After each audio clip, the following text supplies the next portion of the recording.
Support for this episode comes from Tivnu, Building Justice. Know a Jewish teen figuring out what's next? For students ages 17 to 21, the Tivnu Gap Year offers hands-on internships for social change, adventures in the stunning Pacific Northwest, and friendships that last a lifetime. Participants live in a vibrant and inclusive Jewish home in Portland, Oregon. It's a year of adventure, impact, and connection. Visit tivnu.org, Tivnu.org. Applications are open now. Robust financial aid is available.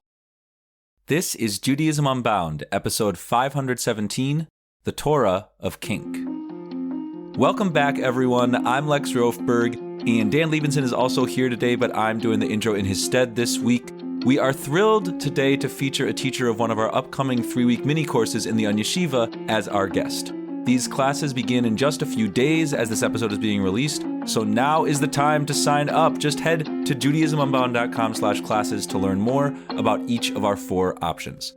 We'll share the titles and teachers here just to give you enough info so that you'll want to go to judaismunbound.com/classes to get all the deeper details. We're offering Brit Milah Unbound, Exploring Circumcision with Annie Prusky, Queering Kedusha, which means holiness, through Jewish Craftways with Ali Schwartz, Hasidism and Neo-Hasidism, Mystical Revival in Modern Times with Jonah Gelfand, and The Torah of Kink, Jewish Text Through the Lens of BDSM, taught by Margot Valles.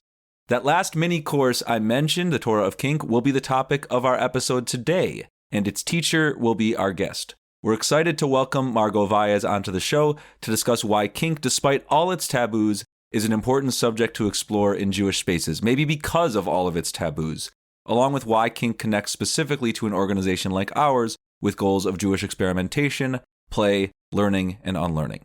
Before we dive in, one other Judaism Unbouncement, we have Shabbat Unbound. The next gathering of our year-long Shabbat service will be a week from today as this episode is being released. On January 16th, it'll take place. You can learn more and sign up by heading to judaismunbound.com/Shabbat. The Ikar, the core prayer that we'll be diving into, is Ma'ariv Aravim, all about the evening time. So we hope that we will see you there. Again, judaismunbound.com/Shabbat. And now a bit more about our guest today, Margot Valles. Margot Valles is an independent rabbi based in East Lansing, Michigan. She taught Jewish literature in the English and Religious Studies departments at Michigan State University from 2013 to 2020, after completing her PhD at the University of Indiana, Bloomington.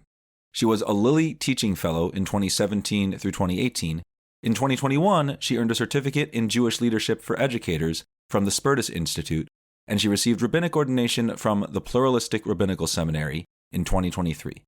She currently works as the Director of Congregational Lifelong Learning at a local synagogue, and in 2023 she founded the Shtiebel, an organization that helps folks enrich, connect, and empower themselves Jewishly. For the past few years, she has assisted on Judaism Unbound's From Here to Ger course, helping teach students from all around the world as they navigate toward their conversion rituals. Now she is starting a new project focusing on the intersection of kink and Judaism, and teaching about it in the Onion Yeshiva through the aforementioned mini-course. Margot Valles, welcome to Judaism Unbound. It is so great to have you. Thanks. I'm really excited to be here. Well, one of the things that I really love about the Judaism Unbound audience is that for a lot of the topics that we cover, we have a very wide range, a very broad spectrum of people who range from, I have never heard of that thing before, I have no idea what you're talking about, to, I don't really know what you're talking about, but I'm really interested, to, that's me. I don't really need to hear the first question. But what I really want to lay out here as we start is for the folks that are kind of in the first 2 categories, when we're talking about kink, what are we really talking about? Okay, so kink, just like Judaism, can be defined in a bunch of different ways and is constantly changing. But when I say it, I mean practices or relationship types or ways of creating intimacy that are outside of cultural norms around sexuality and relationships. And then my particular area of interest, I guess, is BDSM, which stands for a bunch of different things. Those letters stand for a bunch of different things, but power exchange relationships. So one person says, I'm giving up control to a certain extent to this other person. And sadism and masochism, taking pleasure in pain, either giving or receiving. Some of the things that people recognize from kink world is the use of like leather or handcuffs and bondage and whips and wax and ropes. For me, kink is an essential part of my identity alongside my Jewishness. For other people, it's an activity that they do. But for me, it's really a part of who I am. So you're teaching this class diving into the Torah of kink. I'm really interested in that because for me, there are a bunch of ways in which Torah and kink intertwine. I work for an organization called Judaism Unbound. We didn't name it that for the purposeful associations of what bindings. Yeah, like 10 years later, I'm only thinking about this now. Well, and your book is bound, but it's the other bound. Right, exactly. And I want to open up the ways in which your class is going to tie together questions of Torah and questions of kink. And so I'm asking on some level, what's the Torah of kink? I mean, there's going to be 3 weeks worth of deeper answers to that. That's part one. And then I guess given that you've been a friend of ours for so long and connected to our work, we talk a lot about pushing for folks to see new kinds of Judaisms as more permitted than otherwise, to not feel bound. There's a lot of language we use that actually connects to questions of dominance, submissiveness. And so I'm wondering if we can start to open up that kettle of fish. Yeah. So issues of power are always there. And a lot of the stuff that you guys talk about on your show and stuff that happens in the Torah too, to me, because I'm a person who is like kink is part of my identity, I see that stuff all the time. I thought that everybody's sexuality was basically based on power dynamics. It used to not inflect the way I see Judaism at all. Now I think it helps to, actually there was a moment in I think it was your class, Lex, where somebody else in the class, Sean Harris, was like, God is a daddy dom and Israel is a bratty bottom. Israel meaning the Jewish people. Correct, not the nation state. There's so much there, but we'll leave it at that. I wouldn't call the nation state a bratty bottom, but I was familiar with this reading of the Torah where God is a parent, not a parent, but a parent who's learning how to parent, right? Like there's never been a parent before. And so it takes a long time for God to develop these parenting skills. But even at the end, not really such a great parent. Some could argue even now, not such a great parent, but reframing it as God as a dominant who doesn't know how to do that and be in a relationship with the people that God is supposed to be in a relationship with, and having to learn how to negotiate and renegotiate that relationship, that made certain things click for me. And I understood the text in a more coherent way than I had before. Yeah, in a lot of ways, this feels like what B'nai Lappi talks about with the donkey stories, right? To remind people, it's the idea that if a donkey could read the Torah, then they would notice all these stories about donkeys, which there are many stories about donkeys, but we who are not donkeys tend to read them as a man rode in on a donkey or a woman was riding on a donkey, and not that the donkey is the center of the story. There's a couple of stories, like there's a story about a talking donkey, which is more obviously the center of the story, but usually the also donkey... Also BDSM story. Yeah. Let's definitely get into that. But I mean, like this idea that there are donkeys all over the Torah, but most people don't see them because the reader's not a donkey, and so they're just seeing that as a supporting character, not even, just part of the landscape. Whereas if you're the donkey, and for B'nai, it's if you're queer, you notice all of those stories, all of those donkeys, and you say, oh, that's actually what the story's about in a way that only I'm able to see. So what I'm hearing from you is that there is a degree to that which we haven't talked to B'nai Lappi about, specifically with regard to kink. And there are things that we might see in the stories that we wouldn't normally see, or people who wouldn't normally see unless they have that experience in their lives. So maybe we should start with a few examples about what maybe some of those stories are. So I've been really interested in the family saga with Abraham and Sarah and the way that it impacts other people in their lives. And Genesis chapter 16 has a bizarre story. At this point, Abraham and Sarah's names are Abram and Sarai.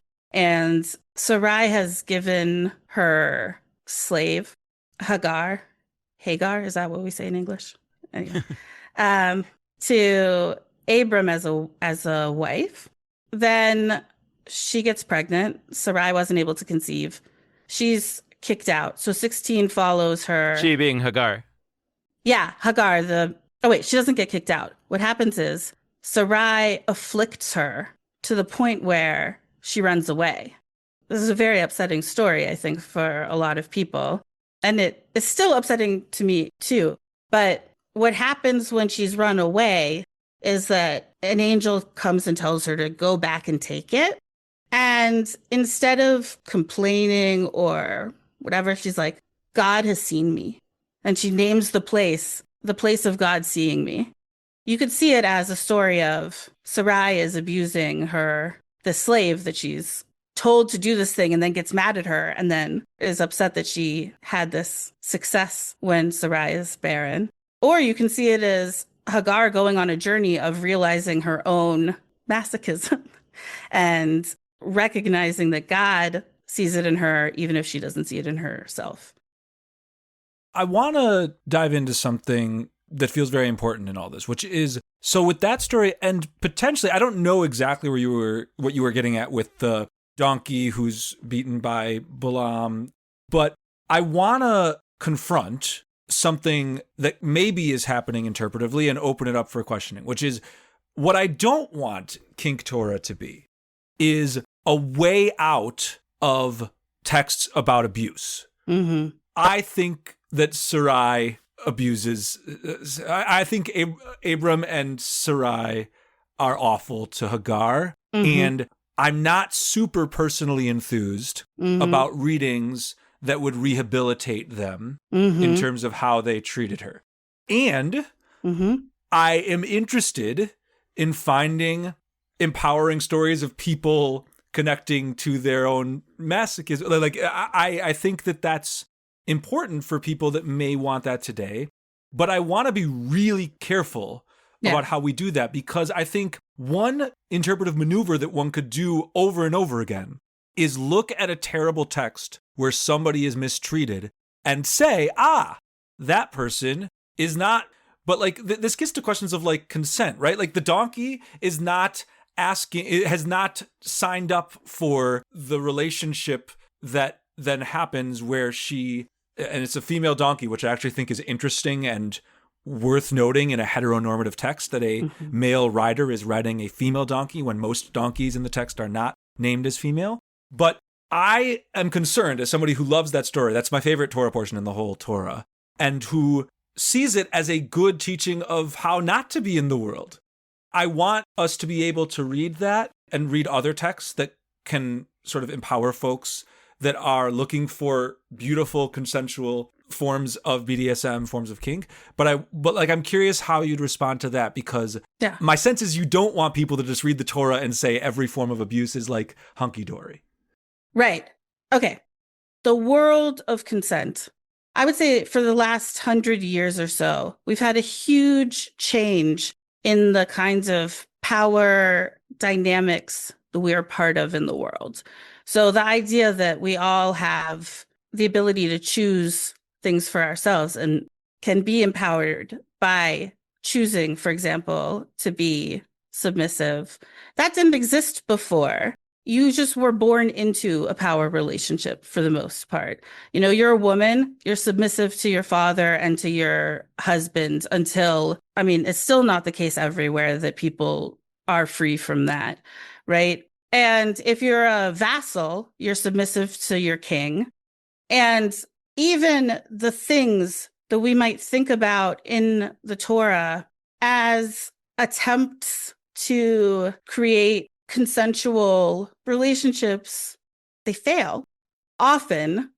And the thing that lasts actually is like the covenantal relationship that God makes with Israel, that is famously full of like pyrotechnics and, according to the Talmud, threat of death.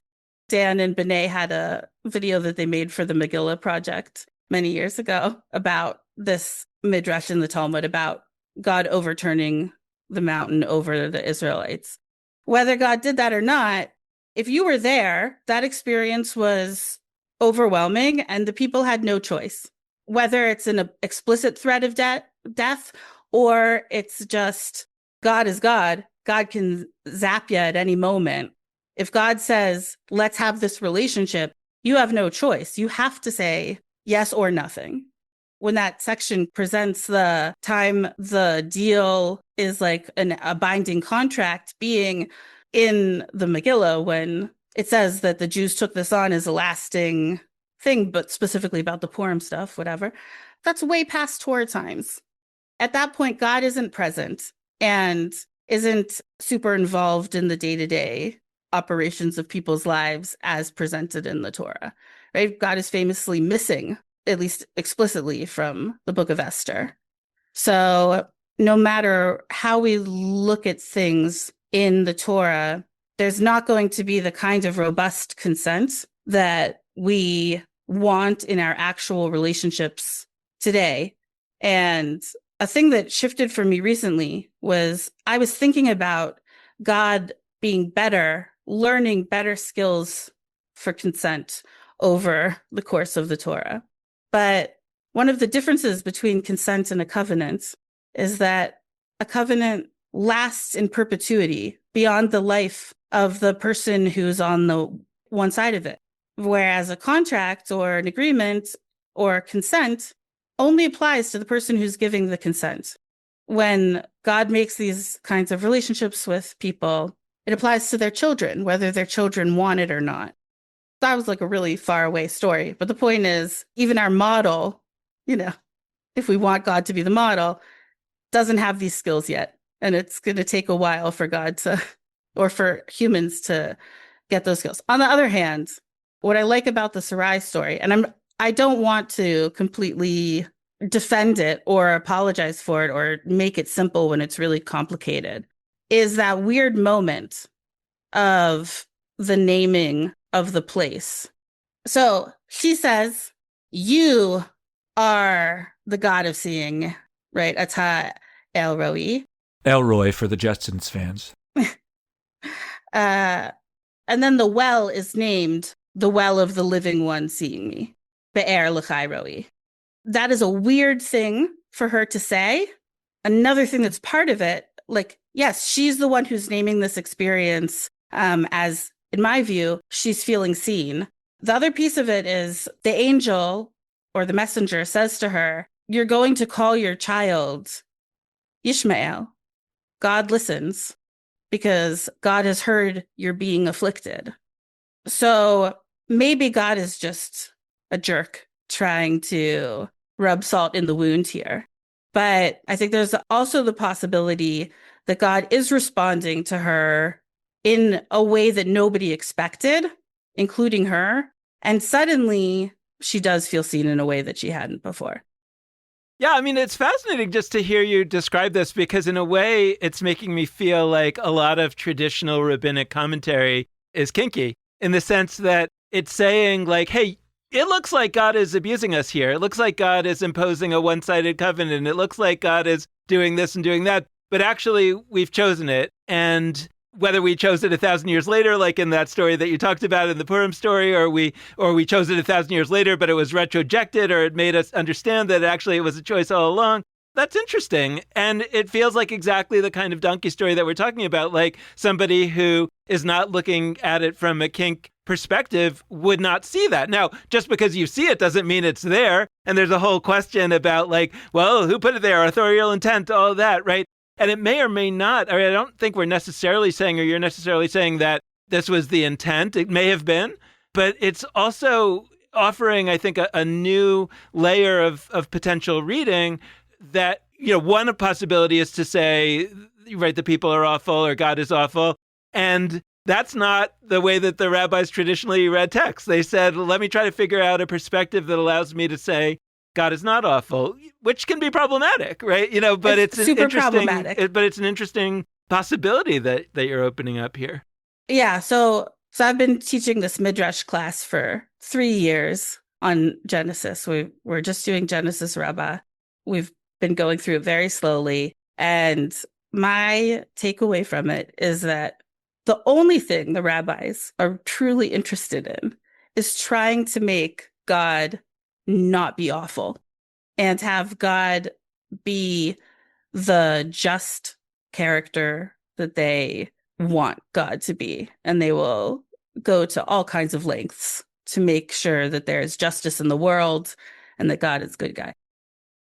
So I really like what you're doing, and I also like some of my own discomfort. Maybe that points to some lovely kinky things, etc. But like, I think that there is room here to discuss how important it is to experience Torah in multiple ways. There's that famous teaching from Pirkei Avot, from the teachings of the sages. Turn it and turn it. It here is Torah. People often teach that quote and they don't say what the it is, and it's very confusing. Turn the Torah and turn the Torah, for everything is in the Torah. The idea there, I mean, it's ambiguous, but the way it's been interpreted is that you can look at the Torah from different angles and find everything. I mean, everything is in it. You can find all sorts of wisdom and maybe anti-wisdom. What I feel like you're pushing me towards is I need to read the story of Sarai and Abram and Hagar and, eventually Ishmael, because he's born. I feel called to read that story twice consecutively. Once as what I might call a vanilla reading, vanilla being sort of contrasted to kink in many circles, and the other reading being a more kinky reading.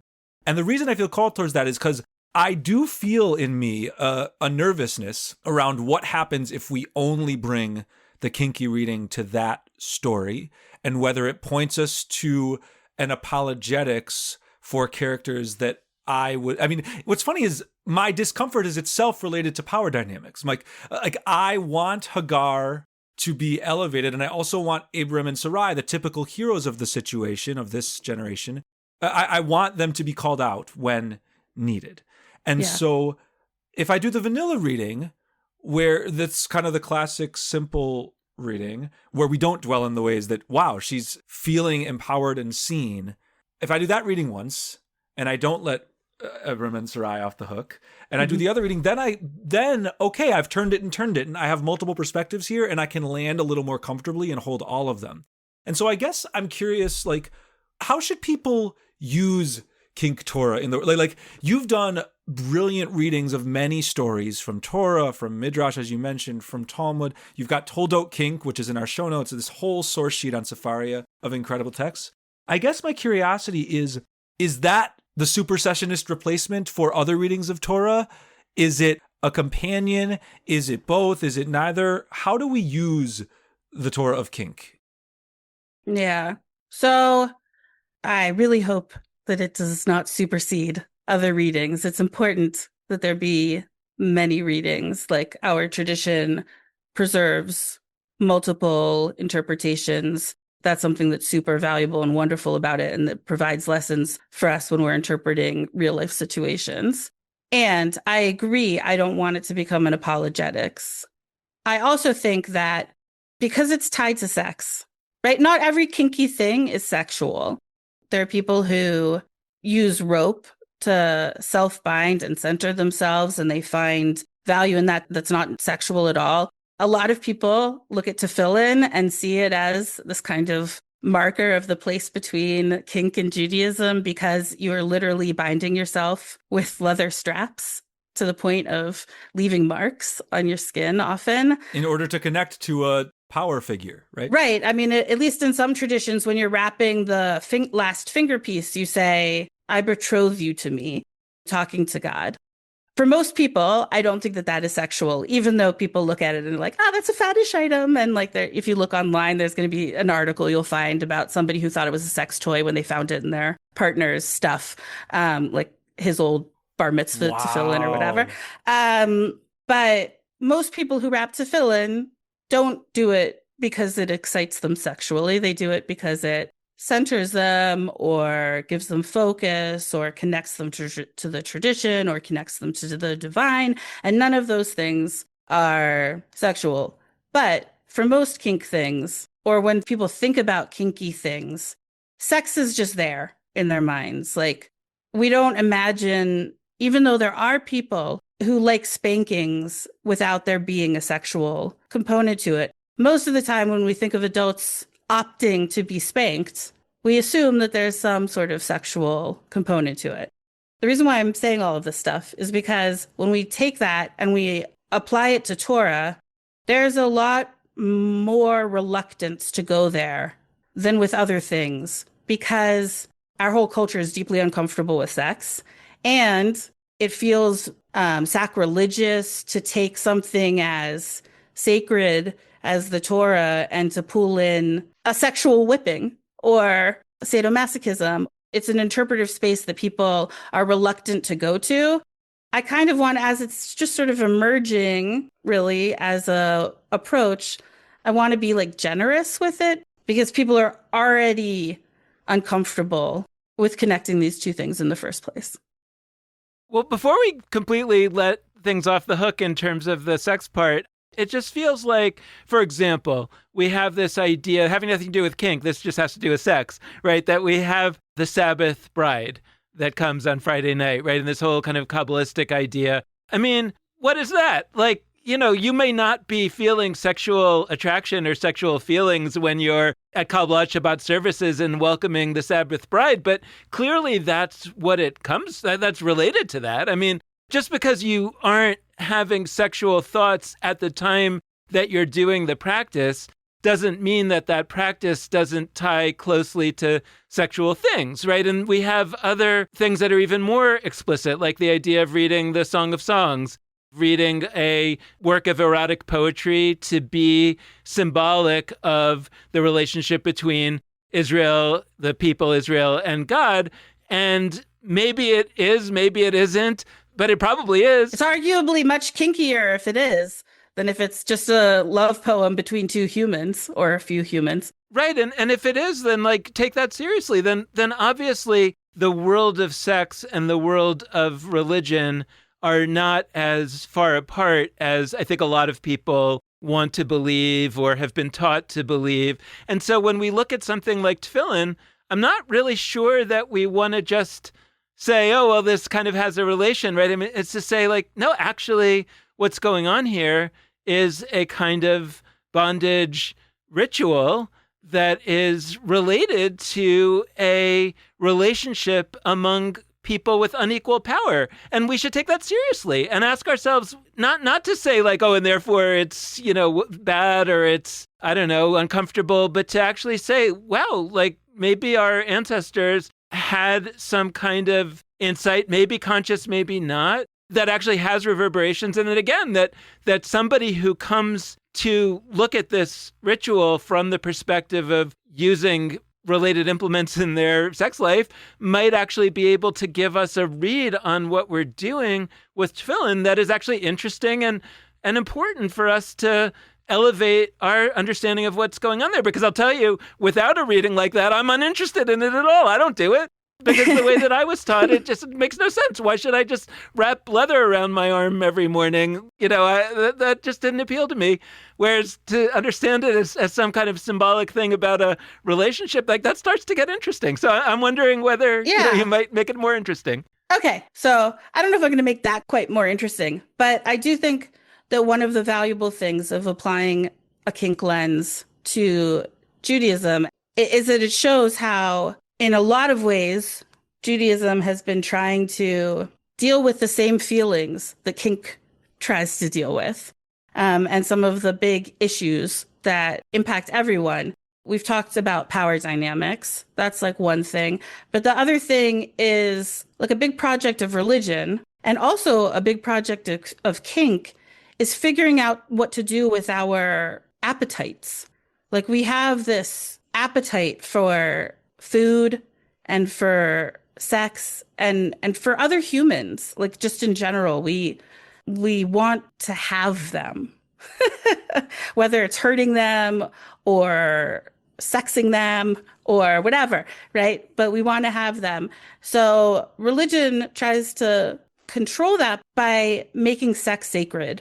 It's only allowed in these particular circumstances. It's only allowed within a marriage, or it's only allowed between these types of people. the approach from religion is like by limiting who can do it, you elevate it. You make it special. Shabbat isn't every day. If Shabbat were every day, then welcoming the bride wouldn't be significant. Judaism marks special occasions to try and give people an outlet for these appetites that the rest of the time they're suppressing. So we have like holidays that center food, and we have traditions of like when you are and are not allowed to have sex. And kink does the same thing to a certain extent by creating, like a lot of people have rituals that they do as part of their kink practice or within their relationships and dynamics that elevate sex too. Those same kinds of rituals, not the same kinds, sometimes the same kinds, because binding leather on your arm and binding rope around your torso are not super different in kind, put you in a space to appreciate the ecstatic experience of letting your appetites be free for a set amount of time. All of those things allow people to let their appetite be free in this protected, limited, beautiful space that they make. I have a question that is partially to make it clear that in the grand scheme of things, since I defended vanilla-ness in a certain sense earlier, that's not the only impulse I have. My uncle, who I've referenced a number of times and have been working on referencing a little more because he is one of my core influences. He was an activist in the LGBTQ rights world and was deeply committed specifically. He didn't talk about the Torah of kink. I think he would be comfortable with that, honestly. But he talked a lot about why it is important to bring, whether we talk about sexual, I mean, he was largely talking about in realms of sexuality, but I think for him and me, it's a lens to apply to sexuality that can also apply to so much more. And I even think of my own connection to Judaism, period. Like, I feel drawn, for whatever set of reasons, to being part of a small, not empowered minority group. Like, even as a young child, I liked that thing making me different from all of the Christians around me. It felt joyful, and I might even say pleasurable, if I want to get at the kinds of words we use in conversations of kink, to be part of a minoritized, less powerful group. I'm not saying that's everyone, but I do think looking at, certain kinds of people feel drawn to Jewish practice, certain people less, like through the lens of kink, of feeling drawn towards towards being a sub, towards being a dom, like that is an interesting way to map onto different things. But going back to my uncle, I mean, he wore his leather chaps into a court hearing in 1991 with the National AIDS Commission. This is 1991 in the thick of the AIDS crisis, speaking out about how the takeaway from this moment cannot be, weird kinky sex is bad. Like, a lot of people, even progressives in that moment, were sort of falling back on puritanical kinds of ideas about sexuality as the way out of the AIDS crisis. And he said, that's not going to work. That's also not the way to be towards people. Now, there should, of course, not be an everything goes philosophy that can contribute to sexual assault, can contribute to all sorts of things. But like, he was very interested in that. And I don't think it's an accident that I, having read a lot of his things and being part of Judaism Unbound, felt like we as an organization needed to have a class on the Torah of kink. Like, it felt like we needed to offer that. It's just like, to me, sort of organically part of how we look at the world, though we haven't sort of used that language so directly. And so I'm wondering if you can help me and our listeners and us do that. Like, what is it about kink as a lens? Like, why is it so important that people do this learning generally, but also specifically for Judaism Unbound's audience and ways of seeing the world? One of the things I know about him and what he did was he was, for a while, as, let's say, homosexuality became more accepted, it was more, you talked about this with Benet. As it became more accepted, it was accepted as long as it followed the pattern of our heteronormative monogamous culture. So Right. two people in a committed long-term relationship that from the outside looks vanilla, where they And could having sex in the missionary position. This is like like literally Yeah. he wrote about like what you're saying. Yeah. Right. So even when people are comfortable with new pieces here and there, they still struggle with the kink part of it. And that makes it a little bit transgressive, which you love, right? And a lot of the Judaism Unbound people love. And being Jewish is transgressive to a certain extent, right? We live in a Christian hegemony, right? And the surrounding culture tells us it will be easier, it will be better, you'll be saved, if you just take on this theology and practice and whatever, you won't give up anything. It's just adding on, right? That's how Christianity was able to be a superseding religion. But staying Jewish in the face of that is a challenge to the majority, even if it's not your intention. And being part of the Jewish world puts you already in this marginalized position, which gives you an affinity with people who are marginalized in other ways. And so there's lots of ways that Jews can connect with people who are excluded because of their sexual practices or kink practices that might not be sexual. So I grew up in the conservative movement. It didn't really speak to me. That was going on. And also, I was submissive, though I didn't have the language for it. I didn't get the language till college. But I had both of those things going for me. I like when there's structure and rules. I don't have to make certain decisions. I like when those decisions are made for me. I like ritual. So I sort of became infatuated with orthodoxy because in addition to all of the kinky things about being Jewish in and of itself, for a while, orthodoxy scratched the itch of my desire to be submissive because it gave me clear rules for what to do, rituals, ways of being in the world. And I probably would have stayed in the Orthodox world and I probably would have continued on in that way of life if I hadn't discovered that there are things I can do kink-wise that are better suited to my desires when it comes to me as a submissive. So in a way, we've kind of gone in the opposite direction of how we went back in the day when we talked to B'nai about Svara, because we've talked a lot about applying these kink ideas to Torah, to practice in ways that might appeal to everybody, that might help everybody see things or experience things that they might not have experienced on their own without a kinky guide for us. But I'm also curious about how you want to be something like the kink rabbi, right? And the idea, I think, of like, what does the svara for the kink world look like? What does it look like to have a rabbi for folks for whom kink is part of their identity, et cetera, et cetera? So I'm wondering if you could talk a little bit about what some of your dreams and hopes are in that regard. Yeah, I'm going to, but I'm also going to say another thing, which is that all that stuff I was talking about before of how there isn't consent in the Torah and how these relationships there's a real power imbalance. Judaism has a lot to learn from the kink world.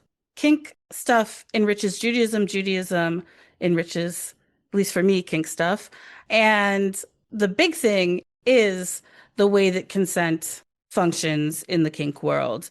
Everything is negotiated and renegotiated far beyond what it is in mainstream vanilla culture.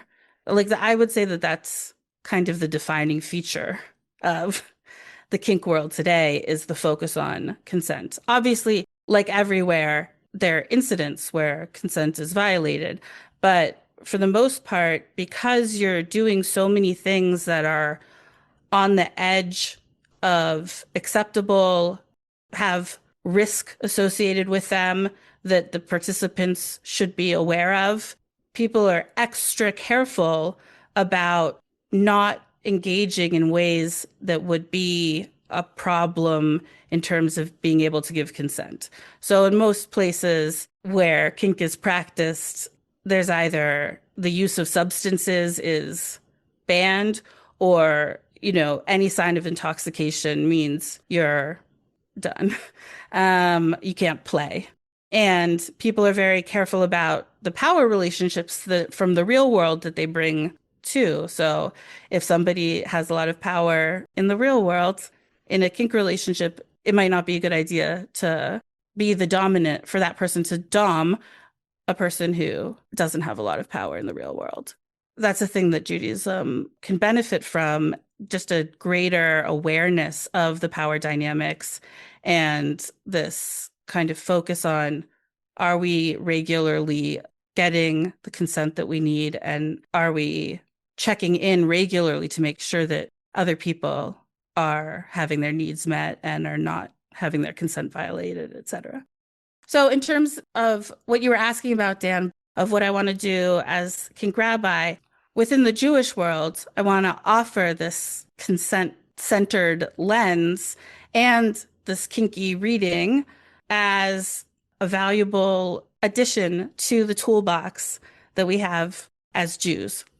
And on the kink side, as people learn that I'm a rabbi in the kink world, people come to me with all kinds of questions. And a lot of them are not really questions where the content is the central issue. A lot of it is they feel bad that they are kinky and they think that they're doing something wrong. And they need somebody who is both religious in a manner of speaking and is kinky to say, what you're doing is totally okay and wonderful. And it can actually enrich your spiritual life, and your spiritual life can enrich your BDSM practice if you want it to. I won't do probably all of the things that a traditional rabbi does. I can't see myself giving a big Rosh Hashanah sermon, but I could see adding some new rituals and offering some stuff that isn't widely offered. I would love to officiate at a collaring ceremony, which is where two people who are in a power exchange dynamic commit to each other with a binding symbol, like a collar, but it doesn't have to be a collar. Yeah, that would be very cool. You also, you have me whirling, because you mentioned Rosh Hashanah, it's right there, binding of Isaac, a fella who gets put in a situation of literal binding and almost put over the edge. An angel comes in and stops the situation from reaching its maximally bad point.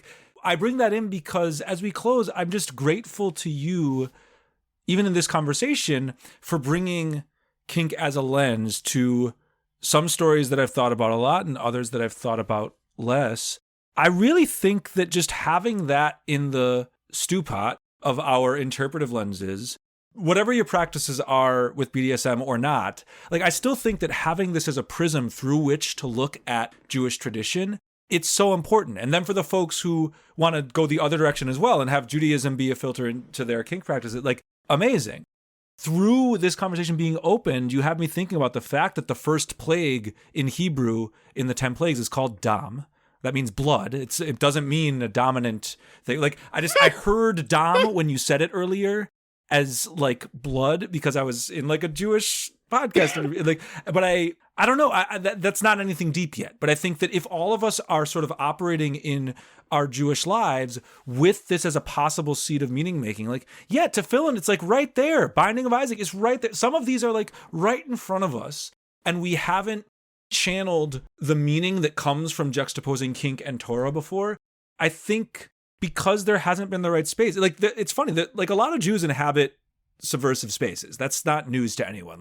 My suspicion, I can't prove this, is that whatever percentage of people are part of kink communities in the world, Jews are some amount more than what you would expect by our population number.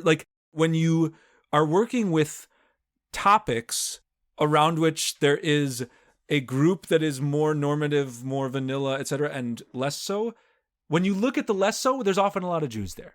And whether that's, we could do the chicken and egg thing of why that is, but I guess as we close, I want to give a window into your class a little bit so that people can have a sense of what will it look like to engage with this for a few weeks as they start to think, as I am, about what it looks like to make this part of their lives beyond, a 1 hour podcast. Internally, I have two inner beings. I have a 90-year-old lady and I have like a 12-year-old or an 11-year-old. And the 11-year-old is often activated during moments when I'm supposed to be serious. Like it just, and I read things like an 11-year-old. So there were a lot of like spark moments for me with this, but one of them was when I was at a funeral and they were reading the 23rd Psalm and they got to your rod and your staff, they comfort me. And I started giggling and like I couldn't get it out of my head. The idea of like one of those is a phallic symbol. I mean, they're both phallic symbols, right? But I was thinking, I learned about how shepherds use one for attracting the sheep and one for, hitting the sheep. And so thinking about those as God's kinky tools had me giggling. And I don't want to turn everybody who takes this class into a giggling 12-year-old, but I want to give people the chance to see the things that my inner 12-year-old sees and see their own things and find their own places that make them giggle or give them like, ooh, I'm in here too. And I'm choosing a few moments from the Torah that I think there's a lot going on there and that anybody who takes this class is going to be able to find something, even if kink is new to them, even if textual analysis is new to them, they're going to find things that make those connections and spark that inner piece of them that doesn't always get to come out. 100%. Thank you, Margot, so much. This has been a fantastic conversation. Thank you so much for having me. And thanks so much to all of you out there for listening. We hope you've enjoyed this conversation and we hope that you'll tune in again in the future. As we close, a couple reminders. First, we have On Yeshiva mini courses, 3-week learning and unlearning opportunities coming up. They're very, very soon, as this episode is being released on January 9th, 2026. These classes start in just a few days next week. So don't do anything other than go to judaismunbound.com/classes right now. That's your life task right now. See these 4 amazing learning and unlearning opportunities. We've got the Torah of Kink, of course, with Margot Valles that you just heard all about. We hope that you will sign up for that one. And there's 3 other amazing opportunities as well. Financial aid is available for anyone who needs it. Just head to judaismunbound.com/classes, pick the class you're interested in taking, and then there is a link to apply for financial aid if you need it. That is shout out number 1. The other shout out is Shabbat Unbound. Our year-long Shabbat service continues next Friday, January 16th. We hope that you will sign up for that by heading to judaismunbound.com/Shabbat. We are so excited to hang out with you in these different facets of our organization. As we close, we also hope that we can hang out via asynchronous interaction. That means you emailing us, you sending us notes, whatever you got. You've got questions, follow-ups from this episode, ideas for the future. We're always interested in being in touch with our listeners. And here are all of the different ways that you can drop us those ideas and thoughts. First, there's Facebook and Instagram. Our handles are @JudaismUnbound. We love to get your messages there. There's our email addresses, dan@judaismunbound.com and lex@judaismunbound.com. You can also connect more with our work by heading to judaismunbound.com, our website. Check out show notes for this episode for various related topics, articles, etc. And as we close, we're also deeply grateful for those who are able to support our work financially, which you can do by heading to judaismunbound.com/donate and giving either a monthly recurring gift or a one-time donation. So thank you so much to all of you out there for listening. And with that, this has been Judaism Unbound.